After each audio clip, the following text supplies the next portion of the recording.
यदि आप भी करना चाहते हो शुक्रवार का व्रत या सोच रहे हो या फिर आप करते हो तो आपको खासकर इन 10 सावधानियों का ध्यान रखते हुए माँ संतोषी का व्रत करना चाहिए। तभी माँ संतोषी के व्रत का पूरा फल मिलता है। अगर थोड़ी सी भी हमसे इस व्रत में भूल होती है तो उसका उल्टा प्रभाव पड़ता है, यानी माँ संतोषी क्रोधित होती है। माँ संतोषी को संतोष की देवी कहा गया है।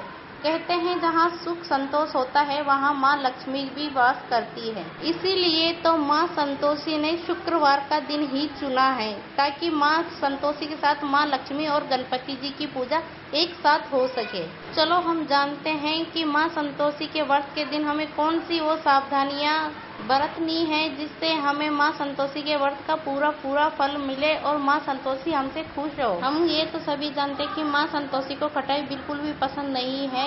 माँ संतोषी के व्रत में खटाई खाना बिल्कुल सख्त मना है। माँ संतोषी कहती है जो इंसान खटाई का सेवन करता है वह हमेशा खट्टे बोल बोलता है और जो मीठे का सेवन करता है वह हमेशा मीठे बोल बोलता है। दूसरी जो सावधानी है वो ये है कि हमारे घर में खटाई बिल्कुल भी नहीं रहनी चाहिए, चाहे फिर वो टमाटर हो, दही हो, छाछ हो या अचार हो या खट्टे फल हो।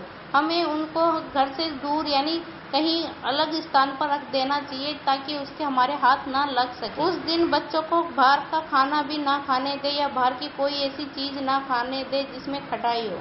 तीसरी जो सावधानी वो ये है कि आप जब भी माँ संतोषी यानी शुक्रवार का व्रत करते हो तो दूसरे के घर का पानी चाय बिल्कुल भी मत पीना और बाहर का खाना या पानी बिल्कुल भी मत पीना। चौथी जो सावधानी है, अगर आप मीठा बनाते हो व्रत के दिन तो उसमें किशमिश बिल्कुल भी मत डालना क्योंकि किशमिश अंगूर से बनी होती है और उसका स्वाद थोड़ा खट्टेपन में आता है।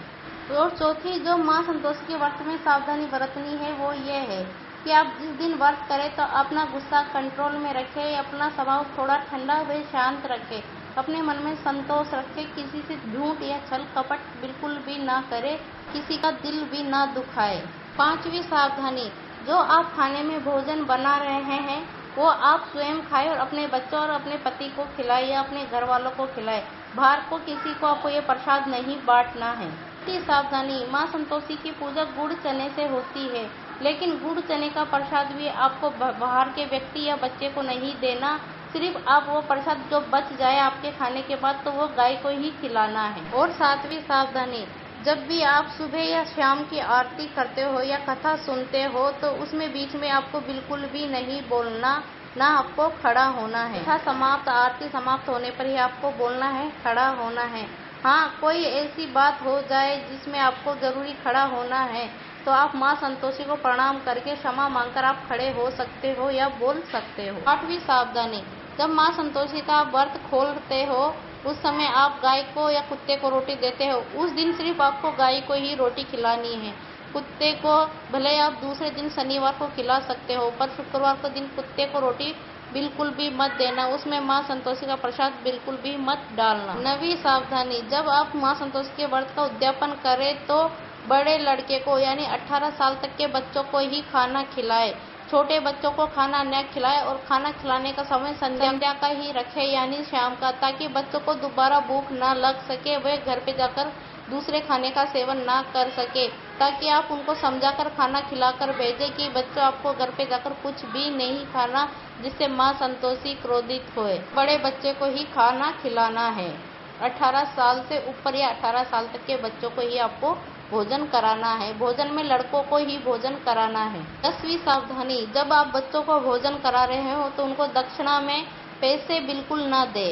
उनको दक्षिणा में आप पेन, कॉपी या कोई बर्तन या कुछ भी दे सकते हो पर पैसे बिल्कुल भी मत देना। माँ संतोषी के व्रत में रखी जाने वाली खास 10 सावधानियां हैं। सावधानियों को ध्यान में रखते हुए आप माँ संतोषी का व्रत करेंगे तो आपको माँ संतोषी के व्रत का पूरा फल मिलेगा। यदि आपको इस व्रत की विधि जाननी है तो कमेंट बॉक्स में जरूर बताएं। जय माँ संतोषी, सब पर अपनी कृपा बनाए रखना।